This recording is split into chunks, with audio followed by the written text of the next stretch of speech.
And those roadmaps come down to, and this is, I think, a huge problem in the information-based world we live in. So everyone has problems, right? And they're looking for solutions, which is great. The problem, the biggest mistake that I see people make, especially high performers, is a problem of misdiagnosis.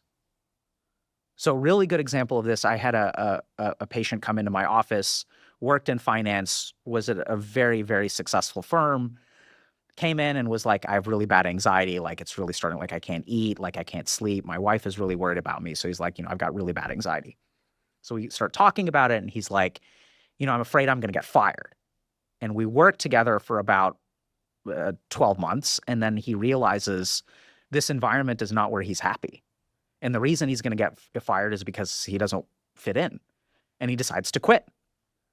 So what's really interesting is if we had just solved that, if we'd made his anxiety go away, he would have perpetuated in an unhealthy system. And this is the thing that I think we forget when we're talking about our emotions.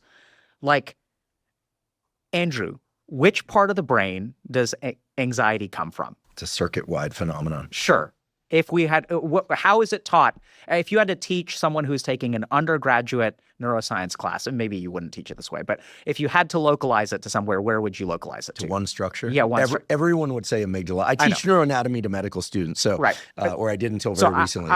I'm totally with the limbic system as a whole, right? But the amygdala. Sure. And the really interesting thing is, like, crocodiles have amygdalas, right? So we sometimes forget that these negative emotions are actually really important for us. They're really healthy for us.